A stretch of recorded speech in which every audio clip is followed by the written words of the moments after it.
দালানটা আমি ভাড়া নিতে চাচ্ছি।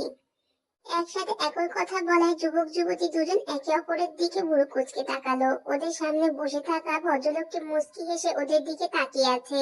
প্রতিটি যুবকটির দিকে তাকিয়ে চোখ নিবদ্ধ করে রেখে ভদ্রলোককে উদ্দেশ্য করে বলল, আমি আগে ভাড়া নিতে চেয়েছি, আপনি দালানটা আমাকে ভাড়া দিবেন। যুবকটিও তেজ নিয়ে বলল, না আমি আগে বলেছি, তো দালানটা আমি পাবো। প্রতিটি আঙুল তুলে বলল, এই যে মিস্টার, রাস্তা মাপুন, দালানটার কথা ভুলে যান, ওটা তো এই কিমতায়ং তের কাছেই আসবে। যুবকটি তের আঙুল নামিয়ে দিয়ে বলল, দালানের কথা ভুলে যাবেন তো আপনি, কারণ দালানের প্রতি জিওন জাংকুকের নজর পড়েছে।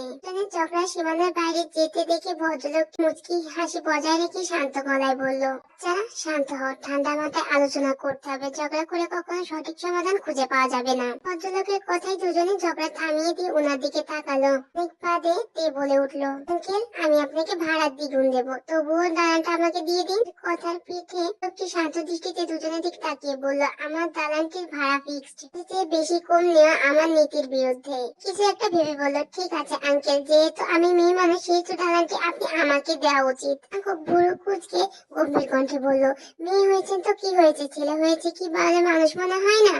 লোকটি বলে ওঠে, থামিয়ে আমার কথা মনোযোগ দিয়ে শোনো। যিনি চোখটিতে উনার দিকে কৌতূহলী দৃষ্টিতে তাকালো। উনি বলতে শুরু করলেও, আমাদের দুজনের সাথে আমার কোনো শত্রুতা নেই, তাই হিংসাবশত একজনকে ইচ্ছা করে তাড়িয়ে দিয়ে অন্যজনকে দালান দিয়ে দেওয়ার কোনো পায়তারা আমি করব না। আমি ভাবছি তোমাদের দুজনকে একটা প্রস্তাব দেব। দুজনেই প্রচন্ড আগ্রহ নিয়ে উনার দিকে ঝুঁকে বলল, কি? লোকটি মুচকি হেসে বলল, তোমাদের দুজনের মধ্যে যে আমার স্ত্রীর মন জয় করতে পারবে, আমাদের সর্বাধিক আনন্দ দিতে পারবে, তাকে আমি আমাদের এই দালানটি দিব। প্রস্তাবে দুজনেই চোখ মুখে উজ্জ্বল হয়ে উঠল। ভাব নিয়ে বলল, তাহলে আপনি নিশ্চিত থাকুন আঙ্কেল, শেষে দেখবেন দালানটি আপনি আমাকেই দিতে হবে। জাঙ্কুক টিটকিরি দিয়ে বলল, না হয় পরেই দেখা যাবে। আর একটা কথা, আমার মন জয় করার সময় সীমানা কিন্তু 1 সপ্তাহ, শুক্রবার, এর পরের শুক্রবার ঠিক এই জায়গা এই সময় তোমাদের দুজনের মধ্যে যে কোনো একজনের হাতে দালানের চাবি থাকবে। যাওয়ার আগে আরেকবার একে অপরের দিকে ক্ষুব্ধ চাহনিতে তাকিয়ে দুজন দু রাস্তা দিয়ে চলে গেল। প্রথমত দালানটি এমন এক জায়গায় অবস্থিত যেখানে যে কোনো শপ খুললে কাস্টমারের অভাব থাকবে না। পাশেই স্কুল, হসপিটাল, অফিস রয়েছে। কর্মব্যস্ততায় মানুষেরা খুব সহজেই ওই দালানের কাছে গিয়ে নিজেদের নিত্য প্রয়োজনীয় চাহিদা পূরণ করতে সক্ষম হবে। আর দ্বিতীয়ত, দালানটি দুটো অংশে বিভক্ত। ওই দালানে ইচ্ছে করলে মানুষ একসাথে দুটো শপ খুলতে পারবে। এই হাস্যোজ্জ্বল মুখে স্কুটি চালিয়ে যাচ্ছে। কত মন খারাপ থাকা সত্ত্বেও এই রাস্তায় এসে স্কুটি চালিয়ে তের মনটা ফুরফুরে হয়ে যায়। মাথায় এই দালানটি নিয়ে দুশ্চিন্তার কোনো শেষ নেই। বেশ কিছুদিন থেকেই ও একটা দোপাটওয়ালা দোকানের সন্ধান করছিল। অবশেষে যখন পেয়েও গেল, তখনই ওই জিওন জাঙ্কুক নামের উটকো ঝামেলা এসে হাজির হলো। বিড়বিড় করে বলতে থাকে, ওই দালানটা তো আমাকে পেতেই হবে, যে করে হোক না কেন। ওরা তিনজন গিয়ে আঙ্কেল আর ওনার ওয়াইফের মন জয় করার চেষ্টা করতে হবে। বাই দা ওয়ে, এই তিন মহারানী কোথায়? রাস্তার পাশে স্কুটি থামিয়ে ফোন বের করে একজনকে কল দিল। 3বার রিং হওয়ার পরে ফোনটি রিসিভ হলো। হ্যালো বলার জন্য মুখ খুলতেই যাবে, তখনই ফোনের ওপাশ থেকে একটা মেয়ের কর্কশ আওয়াজ ভেসে আসলো, আমার সাথে মশকরা করছেন মুরগি? এত কষ্ট করে পাশা টনটনানি বলে ডিম পারলো, আর সেই ডিম ফিরি ফিরি নিয়ে আপনি অহংকার করবে? এই পৃথিবীতে যে লজ্জা বলতে একটা কথা আছে, সেটার সাথে কি আপনার মনে হয় পরিচিত নন না? এ হতভম্ব হয়ে বলে, কি এসব কি বলছিস? কাকেই বা বলছিস?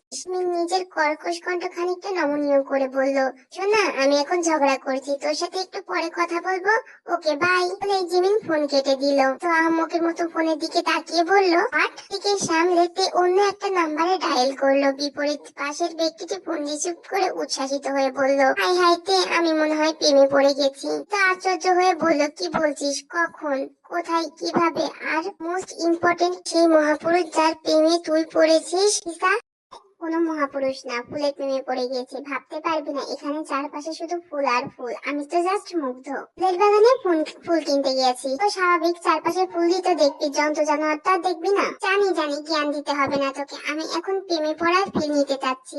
হতাশ হয়ে শ্বাস ফেলে বিড়বিড় করে বলল, তাও ভালো মালিকের প্রেমে পড়িসনি। তা বুড়ুকুসকে বলল, কি বললি? কথাগুলি বললাম আরেকজনের কথা, বাবার কাটা বা গাছের প্রেমে পড়েনি তো? তা হেসে বলে উঠলো, তুইও না তে, তুই মালিকের সাথে কথা বলছে। ভালো কথা পড়লে এক্সট্রা চাটু মেরে কম দামে কিনে আনবি, নয়তো তোদের পিঠে ছাল তুলবো আমি। লিসা প্রচুর ভাব নিয়ে বলল, তুই একদম টেনশন করিস না, আমি আছি তো, দেখে নিস 50% ডিসকাউন্ট নিয়ে আসবো। আচ্ছা তাই যেন হয়। কথা শুনে গ্রোসারি শপের মালিকের চোখ বড় বড় হয়ে আহাম্মকের মতন ওর দিকে তাকিয়ে আছে। ফোন ব্যাগে ঢুকে পুনরায় বলল, ন্যায্য মূল্য না নিয়ে মুনাফা অর্জনের জন্য ইচ্ছাকৃত ভাবে দাম নিতে আপনার কলিজা কাঁপলো না? হিসাব কিন্তু আমি হাসুরের ময়দানে কড়াই গন্ডার করে আপনার থেকে উসুল করে ছাড়বো। সময় আছে, যা দাম বলছি সেই দামে ডিমগুলো দিয়ে দিন, নয়তো পরকালে কিন্তু আপনার থেকে হিসাব নিব দিলাম।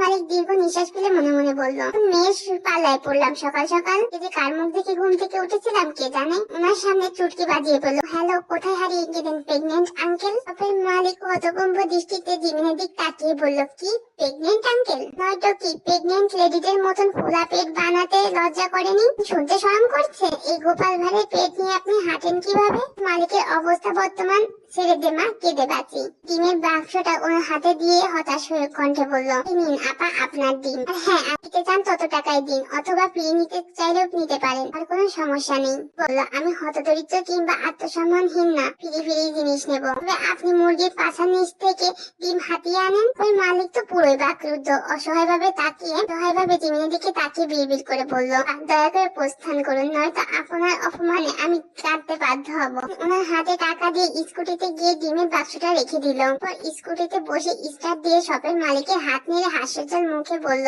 আল্লাহ হাফেজ প্রেগনেন্ট আঙ্কেল, আশা করি আবারও আপনার সাথে দেখা হবে। বলে স্কুটি চালিয়ে ওখান থেকে প্রস্থান করলো। যার দিকে তাকিয়ে শপের মালিক তৃপ্তির শ্বাস ফেলে বলল, দ্বিতীয়বার এই মুখোমুখি হব না আপা, হয়তো আমি শপের এখান থেকে সরিয়ে নেব। যদি সেখানেও যাই তাহলে আমি সব বন্ধ করে দিয়ে না হয় না খেয়েই মরবো। তো মঙ্গল গ্রহে গিয়ে নতুন করে দোকান খুলবো, তবু আপনার সাথে দেখা যেন আমার কোনো কালেই না হয়। আশেপাশে তাকিয়ে বিরক্ত। 10 মিনিট হলো সে জ্যামে আটকে আছে, অথচ জ্যাম ক্লিয়ার হওয়ার কোনো নামগন্ধই নেই। আর ওর আজ ঠাডা পড়া রোদ উঠেছে। ব্যাগ থেকে রুমাল বের করে কপালে ঘাম মুছে নিল। ওর ফর্সা মুখটা সূর্যের তেজে রক্তিম হয়ে উঠেছে। হঠাৎ করে একটা বাইক এসে ওর স্কুটিতে ধাক্কা দিল। হুড়মুড় করে পড়তে এলেও শেষ মুহূর্তে নিজেকে সামলে নিল। তারপর ব্যস্ত হয়ে ডিমের বাক্সটা চেক করলো। সৌভাগ্যক্রমে ডিমগুলো সব অক্ষত আছে। আর দেখে জিমিন স্বস্তির নিঃশ্বাস ফেললো। ওর ক্ষুব্ধ চাহনিতে পিছনে তাকালো। এর মালিক তার দিকে দুঃখিত ভঙ্গিতে তাকিয়ে আছে। ছেলেটা ব্যস্ত হয়ে বলল, সরি ম্যাডাম, বুঝতে পারিনি, হঠাৎ করে লেগে গেছে। এই চুপ, প্রথমে ধাক্কা দিবেন পরে সরি বলবেন? এত সহজ সবকিছু। যদি ডিমগুলো কিছু হয়েছিল তখন কি হতো? টিপুরন দিয়ে দিতাম। আমাকে টাকার গরম দেখাচ্ছেন? নিজের ভুলের খেসারত কিভাবে দিতাম সেটাই বললাম। প্রচন্ড হট থাকায় ছেলেটার এত ভালো কথা সহ্য হলো না। থেকে মুখ ঘুরিয়ে বলল, অঙ্কারের সাথে দেখা হওয়া কি খুব জরুরি ছিল? কে ভ্রুকুচকে বলল, হোয়াট এভার, কি বললেন? ওর দিকে মুখ ঘুরিয়ে বলল ডঙ্কা কর্কশ কণ্ঠে বলল, মানছি আমি অপরাধ করেছি, কিন্তু তার জন্য ক্ষমাও চেয়েছি, তাই না? তাহলে অপমান কেন করছেন? কোথায় আপনাকে অপমান করলাম? এবার আমার গায়ের কালার কিংবা সৌন্দর্য নিয়ে কেউ কিছু বললে সেটা আমার সহ্য হয় না। তো কিছু বলিনি, আপনি তো ডঙ্কারের মতনই দেখতে। আর রেগে গিয়ে বলল, আর আপনি হচ্ছেন শাকচুন্নির মতন দেখতে।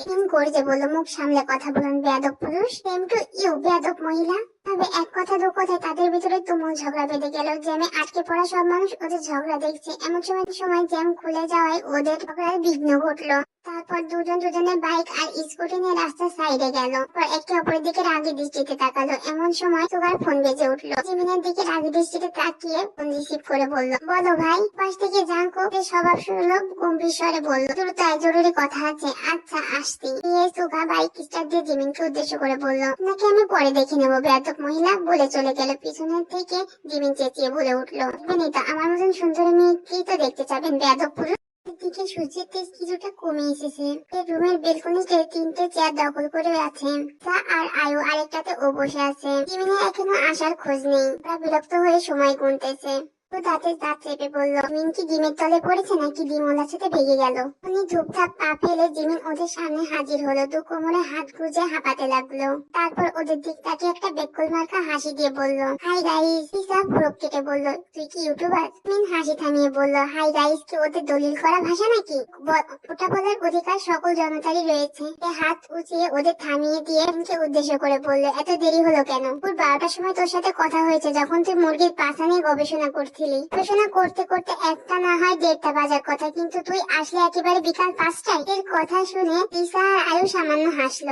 মুখ কুচকে বলল, আর বলিস না, একটা ঝগড়ি ছেলের সাথে ঝামেলা হয়েছিল। ভাবতে পারবি না মেয়েদের মতন কোমর বেঁধে ঝগড়া করতে পারে ওই বেয়াদব পুরুষ। মুখ কুচকে বলল, তুই ঠিক আজ কতজনের সাথে ঝগড়া করেছিস বলতো? দুজনের সাথে। প্রথমে ওই ডিমওয়ালা প্রেগনেন্ট আঙ্কেলের সাথে, আমাকে সহজ সরল পেয়ে চড়া দামে ডিম বিক্রি করতে চেয়েছিল, আর ওই ঝগড়ির ছেলে ওরফে বেয়াদব পুরুষ। কথা শুনে সবাই অট্ট হাসিতে ফেটে পড়লো আর বলল, প্রেগনেন্ট আঙ্কেল, আর কি বললি তুই? সহজ সরল? মুরুকুসকে বলল, আমি অবশ্যই সহজ সরল। আমার মতো ভদ্রমেয়ে কোথাও দেখেছিস? আয়ু হাসতে হাসতে বলল, না, তোর মতন ভদ্রমেয়ে দুনিয়ায় নেই। আমাকে ব্যঙ্গ করছিস? এর হিসাব কিন্তু আমি হাসরের ময়দানে নিয়েই ছাড়বো। হাসতে হাসতে বলল, ওর কথা বাদ দে, তুই আগে বল প্রেগনেন্ট আঙ্কেলের কাহিনী কি? তিনি নিজের পেট ফুলিয়ে নাটকীয় ভঙ্গিতে হেঁটে হেঁটে বলল, বিশ্বাস কর, ঠিক এমন মোটা ওনার পেট, আর এইভাবে দুলতে দুলতে হাঁটে। হাঁটার স্টাইল দেখে ওরা গলা ফাটিয়ে হাসতে লাগলো। হাসতে হাসতে বলল, আর ওই ছেলের বিষয়ে আর একটু বল।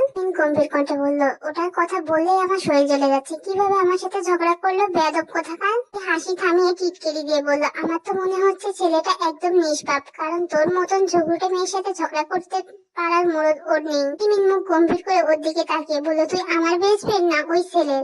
ড্যাম কেয়ার ভাব নিয়ে বলল, অবশ্যই তোর, নেই তো তোর ঝগড়ার স্কিল আমার জানা। রেগে কিছু বলতেই যাবে তার আগেই আয়ু হাত উঠিয়ে বলল, থাম তোরা। তিমিন, তুই চেয়ারে বস। তুই কি জরুরি কথা বলতেছিলি সেটা ফটাফট বলে ফেল। গলা পরিষ্কার করে ওদের সবকিছু বলতে শুরু করলো। তিনজনে বেশ মনোযোগের সহিত ওর কথাগুলো শ্রবণ করতে লাগলো। সবকিছু বলা শেষ হয়ে ওদের উদ্দেশ্য করে বলল, এখন বল ওনাদের কিভাবে মন জয় করবো। তখন ভেবে জিমিন বলে, এটা কোনো ব্যাপার হলো? আমরা চারজন যে কাউকে খুশি করার ক্ষমতা আছে। জায়গায় ওনাদের মতো মধ্যবয়স্ক মানুষ, তাদের সাথে ভালোভাবে মিশলেই ওনারা খুশি হয়ে যাবেন। এর কথার পিঠে লিজা বলে উঠলো, হ্যাঁ, ও ঠিকই বলছে। এক সপ্তাহ না হয় ওনাদের সাথে সময় কাটাবো, ওনাদের পছন্দ গুলো কি ভাগে ভাগে জেনে নিই, ব্যবহার করে ওনাদের খুশি করবো। সিরিয়াসলি ভঙ্গিতে এদিকে তাকিয়ে বললো, আর হ্যাঁ, তুই বললি না ওনাদের বাসায় ফুলে ভরা, মানে ওনাদের ফুলের প্রতি ভালোবাসা তীব্র। আর আমরা যেহেতু বুটিক সব খুলতে যাচ্ছি, তাহলে ওনাদের দিয়ে নিজেদের ফুলের তোড়া বানানোর ট্যালেন্ট জহির করি, কি বলিস? মনোযোগের সহিত ওদের সমস্ত কথা শুনতে লাগলো। আঙ্গুল উঠিয়ে বললো, মন্দ বলিসনি। কলিজা তিনটা যে এত ট্যালেন্ট আগে বুঝিনি। তিনজনে ওর দিকে রাগি দৃষ্টিতে তাকিয়ে বললো, তের বাচ্চা। হেসে বললো, মজা করলাম। আর হ্যাঁ, আমি তের বাচ্চা এখনো পৃথিবীতে ল্যান্ড করেনি। কথায় সে তিনজনে সামান্য হাসলো, তারপর চেহারে গা এলিয়ে দিয়ে নিজের ক্লান্ত ভাবটা দূর করতে লাগলো। আর চারজনই বেশ খাটুনি করেছে। খুব ছোট ছোট ডাম্বেল দিয়ে এক্সারসাইজ করছে। দু গালে হাত দিয়ে ওর সামনে বসে বলতে লাগলো, তার মানে দালানটা পাওয়ার জন্য আমাদের ওই বৃদ্ধ দম্পতির মন জয় করতে হবে? এক্সারসাইজ অব্যাহত রেখেই ছোট্ট করে জবাব দিল, হ্যাঁ, দালানটার জন্য আমি সব করবো। উৎফুল্ল চিত্তে বললো, কি বেবি, আছি না, নতুন কিউট একটা ছেলেকে দেখলে ওই আন্টি আমার প্রেমে পড়ে যাবে। আর বউ, যতদূর আঙ্কেলের কথা, তা ওনার বউ ওনাকে যা বলে উনি তাই শুনেন এবং আমাদের কাছে দালানটা হ্যান্ড ওভার করে দিবেন। ও ভ্রুকুচকে বললো, আমার তো টেনশন হচ্ছে, তোকে দেখে না আঙ্কেল আমাদের বাড়ি থেকে তাড়িয়ে দেয়। মুখ ভার করে বললো, রাস্তার ওই মেয়েটা আমাকে দমকার বললো, আর তুই এখন আমাকে ভয়ঙ্কর প্রমাণ করতে চাচ্ছিস? কি কোনো অনুভূতি নেই? কুক টাওয়াল দিয়ে গায়ের ঘাম মুছতে মুছতে বললো, কয়ের কথা শোন, আমি যা বলছি তুই তাই করবি। ওই চার আঙ্গুল মেয়ের কাছে আমি হারতে রাজি নই। আমি এই সুগা থাকতে তুই হারার কথা ভাবছিস কিভাবে? আমি আছি তো কুকি বেবি। খুব বিরক্তিকর কণ্ঠে বললো, শালা, আর একবার যদি এই কুকি বেবি বলিস, তাহলে তোর কানের নিচে আমার এই শক্তপোক্ত হাতের বাড়ি দিতে আর এক সেকেন্ড দেরি হবে না। গম্ভীর গলায় বুকে দু হাত গুজে বলল, নিজের ছোট ভাইকে শালা বলতে লজ্জা করে না তোর? খুব সোজা সাপটা উত্তর দিল, না, ছোট ভাই হোস এই জন্যই তো তুই আমার সামনে এত বাজে পেঁচাল পাড়ার পরেও অক্ষত অবস্থায় বসে আছিস। সাংঘাতিক কথাবার্তা, ভুলে যাস না আমি কিন্তু তোর থেকে 2 বছরের ছোট। তারপর ভাব নিয়ে বলল, আর আমার শরীরের শক্তি কমতি নেই। জাঙ্কুক বাঁকা হেসে হাত মুষ্টিবদ্ধ করে ওর দিকে এগিয়ে যেতে যেতে বলল, আচ্ছা, তোর শরীরে শক্তি আছে, হয়ে যাক প্রমাণ। চাহনি দেখে চোখা কারণ ঘাবড়ে গিয়ে উল্টো দিক ছুট লাগালো। দৌড়াতে দৌড়াতে কণ্ঠ অসহায় করে বলল, বাঁচাও, তোমার বডিবিল্ডার ছেলে, তোমার বডিবিল্ডার ছেলে তোমার ভোলাভালা সহজ সরল মাসুম ছোট বাচ্চাকে বিনা দোষে মারতে যাচ্ছে। জাঙ্কুক ওর অভিনয় দেখে কিছুক্ষণ হাসলো, তারপর বেলকনিতে গিয়ে আকাশের দিকে তাকিয়ে বিড়বিড় করে বলল, তায়াংতে, দেখতে থাকুন এই জীবন জাঙ্কুক দালানটা আপনার নাকের ডগাতে কিভাবে নিয়ে নেয়। বান্ধবী তার প্রোগ্রামের বাসার দিকে রওনা দিয়েছে। স্কুটি চালিয়ে নির্দিষ্ট গন্তব্যের দিকে এগিয়ে যাচ্ছে। স্কুটিতে বিভিন্ন রকমের ফলমূল, শুকনা স্ন্যাক্স দেখা যাচ্ছে। ওগুলো নিয়ে স্টার বোগাম আর ওনার ওয়াইফকে খুশি করার জন্য নিয়ে এসেছে। স্টার বোগাম এর গেটের সামনে এসে স্কুটি থামিয়ে ভ্রুকুচকে সামনের দিকে তাকালো। তার বিপরীত পাশে অর্থাৎ তীরের সামনে টাঙ্কুক আর সুগা ভাইকে বসে আছে। আর টাঙ্কুক আর অপরের দিকে ক্ষুব্ধ চাহনিতে তাকায়। উহাকে দেখে জিমিনের মেজাজ প্রচন্ড বিগড়ে গেল। বিড়বিড় করে বলল, এখানে এই ডঙ্কারের অভাব ছিল, সেটাও পূরণ হয়ে গেল। হাতে বা জিমিনকে দেখে ভুরু কুঁচকে মনে মনে বলল, হট এবার, এই শাকচুনিয়া অরূপী বেয়াদব মহিলা এখানে কি করছে? ওরা কিছুক্ষণ একে অপরের দিকে ক্ষুব্ধ দৃষ্টিতে তাকিয়ে থেকে ভিতরে প্রবেশ করলো। ভিতরে প্রবেশ করার সময় দুই পক্ষই ধাক্কাধাক্কি লেগে গেল, কারণ দুপক্ষই বিপরীত পক্ষ আগে সর্বপ্রথম ভিতরে প্রবেশ করতে চেয়েছিল। দৃষ্টিতে একে অপরের দিক তাকিয়ে ওরা দৌড়ে বাড়ির ভিতরে প্রবেশ করলো। এ থেকে কেউ দেখলে মনে করবে নিশ্চয়ই বাড়িতে ডাকাত হানা দিয়েছে। যেমন ফলমূল এনেছে তেমনি জাঙ্কুকরাও এনেছে। আর জাঙ্কুক ফলে চুরি নিয়ে দৌড়ে সামনে দাঁড়িয়ে মিষ্টি করে সালাম দিল। বোগা মুচকি হেসে সালামের জবাব দিয়ে সোফায় বসতে বললে। এবার ওনার কথা মতো ভদ্রভাবে সোফায় যেয়ে বসলে। তার বোগাম ভিতরে একটি ঘরের দিকে মাথা বাড়িয়ে নরম সুরে বলল, প্রিয়তমা দেখে যাও কারা এসেছে। তাই সেই রুমের দিকে তাকালো। তার বোগামের থেকে বছর খানিকে ছোট একজন মধ্যবয়স্ক মহিলা বসার ঘরে চলে আসলেন। সবাই বসা থেকে উঠে ওনাকে সালাম দিলেন। উনি সবাইকে হাতের ইশারা করে মিষ্টি করে সালামের জবাব দিয়ে বসতে বলল। আয়ুষ কানে কানে বলল, নিঃসন্দেহে ভদ্র মহিলাটা যৌবনে অত্যন্ত সুন্দরী ছিল। মানে তো চাচা, মানে আমাদের আঙ্কেল তো মনে হয় অনেক কাঠখড় পুড়িয়ে আন্টিকে পেয়েছে। এদের দিকে চোখ পাকিয়ে ইশারায় চুপ থাকতে বলল। বাধ্য মেয়ের মতন মুখে তালা লাগিয়ে দিল। এই হাস্যোজ্জ্বল মুখে ফলে চুরি ট্রান্সের দিকে বাড়িয়ে দিল। নিন আন্টি, আপনাদের জন্য সামান্য উপহার। ন্যান্সি ধরতে নিলেই খুব ওনার দিকে আরেকটা ফলের চুরি বাড়িয়ে দিয়ে বল, ফলমূল টাটকা আন্টি, আপনি বরং আমারটা নিন। ফটমট দৃষ্টিতে জাঙ্কুকের দিক তাকিয়ে ভঙ্গিমা শীতল করে ন্যান্সির দিকে তাকিয়ে বলল, ওনার কথা কানে নিবেন না আন্টি। আমি বাজারে গিয়ে সবগুলো ফলমূল ভালোভাবে পর্যবেক্ষণ করে সবচেয়ে টাটকা ফলগুলোই কিনে এনেছি আপনার জন্য। এগুলো নিন আপনি। কথা শেষ হতে না হতেই জাঙ্কুক বলতে লাগলো, আমিও নিজে গিয়ে টাটকা ফলমূল বেছে এনেছি, আপনি এটা নিন। একে অপরের দিকে হিংসাত্মক দৃষ্টিতে তাকাল। ন্যান্সি মুচকি হেসে বলল, কাম ডাউন বাচ্চারা, আমি দুটো ঝুড়ি নিচ্ছি। উনি দু হাতে দুটো ঝুড়ি নিয়ে নিল। মিস্টার বোগাম ব্যস্ত হয়ে উঠলেন, বসা থেকে উঠে বলল, প্রিয়তমা আমাকে দাও, এত ভারী জিনিস তুমি বহন করতে পারবে না, আমাকে দাও। তো ওনার দিকে হাঁ করে তাকিয়ে বিড়বিড় করে বলল, ও মা গো, ন্যান্সিকে দেখিয়ে যে ঝুড়ি দুটো নিয়ে ফ্রিজে রাখতে চলে গেল। মিস্টার বোগাম হতাশ ফেলে সবাই গিয়ে বসে পড়ল। বহুত কষ্টে নিজের কৌতূহল দমাতে না পেরে শেষমেশ প্রশ্ন করেই ফেললো, আঙ্কেল একটা প্রশ্ন করতে পারি? মিস্টার বোগাম তার দিকে তাকিয়ে মুচকি হেসে বলল, অবশ্যই বাচ্চা। ডাক শোনায় বোগা খানিকটা লজ্জা পেল। অনেক কিউট লাগলো। লজ্জা পা মুখটার দিকে তাকিয়ে টিটকিরি মেরে মনে মনে বলল, কিভাবে গাধার মতন লজ্জা পাচ্ছে দেখো। বাচ্চা ভেবে কোন দিকে, বাচ্চা ভাবে কোন দিক দিয়ে। আঙ্কেল না হয় বয়স হয়েছে সেই জন্য ভুল করে বাচ্চা বলে ফেলেছে, আর এই দামড়া রাম ছাগল কিনা সেটা বিশ্বাস করে নিল। নিজের লজ্জা কাটিয়ে বলল, আচ্ছা আঙ্কেল, আন্টির মতন এত সুন্দর রমণীকে আপনি, আন্টির মতন সুন্দরী এক রমণীকে আপনি পটিয়েছেন কিভাবে? লিসা আরও এই প্রশ্নের উত্তর জানার জন্য আগ্রহী হয়ে ওনার দিকে তাকায়। খুব গম্ভীর মুখে আর পেটে অনগোচরে চিমটি মেরে দাঁতে দাঁত চেপে বলল, মুখটা বন্ধ রাখা যায় না? বাসায় চল, দেখিস তোর কি অবস্থা করিয়া। আসন্ন বিপদের কথা চিন্তা করে ভয়ে রোগ গিলল। পিন পতক নিরাপত্তা চেয়ে আছে। সুগা থতমত মুখে মাথা নিচু করে বসে আছে। জাঙ্কুক পরিস্থিতি স্বাভাবিক করার জন্য কিছু বলতে যাবে, তখনই মিস্টার বোগাম মুস্কি এসে বলে উঠলেন, সহজ ছিল না এই রমণীকে নিজের প্রেমে ফেলানো। জাঙ্কুক কিছুটা স্বস্তি পেল। সুগার লটকানো মুখটা মুহূর্তেই ঝলমলে হয়ে উঠলো। আগ্রহ নিয়ে বোগামের পানে তাকিয়ে থাকুক। বাকিরা ওনার দিকে কৌতূহল বসে তাকালো।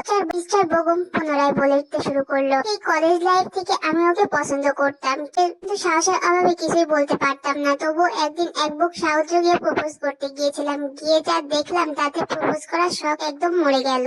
আয়ু আকা একযোগে বলে উঠলো, কি দেখেছিলেন? সাথে বলে ওঠায় দুজন একে অপরের দিকে ভুরু কুঁচকে তাকালো। পর পুনরায় মিস্টার বোগামের দিকে তাকালো তোরের আশায়। মিস্টার বোগাম সামান্য হেসে বললেন, ছেলে ওকে প্রপোজ করার জন্য এসেছিল, ছেলেটাকে ঠাটিয়ে চড় মেরেছে। তো জোরে মেরেছিল যে ছেলেটা দুদিন কানে শোনেনি। এটা দেখার পর কোন ছেলেরই সাহস হয়নি, আমিও করিনি। এর মনকে বোঝানোর চেষ্টা করলাম, কিন্তু মন তো বেহায়া, ওর নিজের মর্জি মতন চল। তাই লুকিয়ে লুকিয়ে প্রতিদিন জোরে রাখা অব্যাহত করলাম। আমি কলেজ লাইফ শেষ করে ভার্সিটির জন্য প্রস্তুতি নিতে লাগলাম। ভয় দেখতে ভয় হচ্ছিল, আর হয়তো আর প্রিয়তমাকে দেখতে পাবো না। কিন্তু সৌভাগ্যক্রমে আমি যে ভার্সিটিতে ভর্তি হয়েছিলাম, প্রিয়তমা সেই ভার্সিটিতেই ভর্তি হয়েছিল। একদিন আমাকে অবাক করে দেশে নিজে আমার সাথে কথা বলতে এসেছিল। দিন থেকে আমি যে কি পরিমাণ খুশি হয়েছিলাম বলে বোঝাতে পারবো না। সবাই বেশ আগ্রহ নিয়ে তার বোগামের দিকে তাকিয়ে ওনার প্রেম কাহিনী শুনছে। হঠাৎ সামনে তাকাতে বুকের সাথে সাথে তার চোখাচোখি হয়ে গেল। কোকো ভুলবশত ওর দিকে তাকিয়েছিল। আচমকা এমন হয় দুজনে বেশ বিব্রতিকর পরিস্থিতি পড়ে গেল। নিজেদের বিব্রতিকর ভাব কাটাতে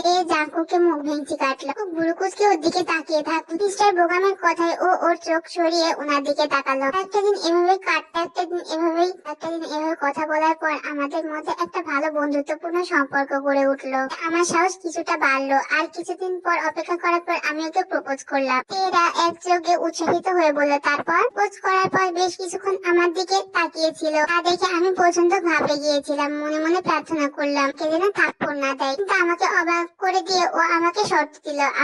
আমাকে অবাক করে দিয়ে ও বলল একটা শর্তে আমি প্রপোজাল অ্যাকসেপ্ট করবো। খুব তৎক্ষণাৎ জিজ্ঞেস করলো কি সত্য? ওর দিকে হতভম্ব দৃষ্টিতে তাকিয়ে মনে মনে বলল, এই প্রেম বিরোধী গোমরামুখ ছেলে ও প্রেম সম্পর্কে কাহিনী শোনার জন্য এত আগ্রহ? খুব সুগার হতভম্ব দৃষ্টির দিকে তাকিয়ে কিছুটা লজ্জা পেল। স্যার বোগাম হাসি মুখে বলতে শুরু করল, তাকে 20 রকমের ফুল দিয়ে বুটিক বানিয়ে নিয়ে আসতে বলেছিল। প্রতিটা ফুল যেন আমি গাছ থেকে ছিঁড়ে আনি, নিজ হাতে বুটিক বানাই। এই শর্ত মতন কাজে লেগে পড়ে। এরকম ফুল তো আর মুখের কথা না। সপ্তাহ মতন লেগেছিল সব রকম ফুল কালেক্ট করতে। সুন্দর করে বুটিক বানিয়ে ওকে দিয়েছে। তারপর বৃষ্টি হেসে বলেছিল তোমার প্রস্তাবে আমি রাজি। তারপর চললো আমাদের প্রণয়। ভার্সিটি শেষে চাকরি জোগাড় করি আমি। কে নিজের প্রিয়তমা স্ত্রী করে ঘরে তুলেছিল। প্রায় মুগ্ধ দৃষ্টিতে এখনো ওনার দিকে তাকিয়ে আছে। মেয়ের চোখ হঠাৎ সুগার উপর পড়তেই ভুরু কুঁচকে বলল, একটা মানুষ কিভাবে এতটা বিশ্রী ভাবে হাসতে পারে? সুগার কানে কটাটা যেতেই গম্ভীর মুখ করে ওর দিকে তাকিয়ে বলল, আমাকে বললেন? ড্যামকে আর ভাব নিয়ে বলল, না, ডঙ্কার ওরফে বেয়াদব পুরুষকে বলেছি। সুগা তেতে উঠে বলল, হট, এবার মুখ সামলে কথা বলুন, শাকচুনি ওরফে বেয়াদব মহিলা। টিমিন ক্ষুব্ধ দৃষ্টিতে ওর দিকে তাকিয়ে কিছু বলতেই ওকে চুপ করতে বলবেন। তাতে চুপ হয়ে গেল। ঈশা টিমিনের কানের কাছে মুখ এনে বলল, এই ছেলেই তাহলে সেই ডঙ্কা? টিমিন কিছু বলতেই যাবে তার আগে আরো ফিসফিস করে বলল, টিমিন তোর আসল নাম ওই ছেলে কিভাবে জানলো? টিমিন কটমট দৃষ্টিতে ওর দিকে তাকালো। মিসেস ন্যান্সি বসার ঘরে আসায় নিজের রাগ সামলে নীলভাবে বসে থাকুন। এসে সকলকে উদ্দেশ্য করে বল, বাচ্চারা তোমাদের জন্য রান্না করেছি। আমাকে আগেই বলেছিল তোমরা আজ আসবে। সবাই মুচকি হেসে সম্মতি জানিয়ে ওনার পিছু পিছু ডাইনিং টেবিলে চলে গেল। মিসেস ন্যান্সি সকলকে খাবার পরিবেশন করার জন্য উদ্যত হতে বলে উঠল, আপনি বসুন, আমি সবাইকে পরিবেশন করে দিই। মিসেস ন্যান্সি অনেক বাধা দিলেও ওনাকে জোর করে বসিয়ে দিল। নদী টাঙ্কুক মিস্টার বোগামের পানি আনার ক্ষেত্রে সাহায্য করেছে। সবাই খাওয়া দাওয়া শেষ করে বসার ঘরে কিছুক্ষণ বসে গল্প গুজব করতে লাগলো। আর কয়েক মুহূর্ত পর ওরা নিজেদের বাড়ির উদ্দেশ্যে চলে গেল।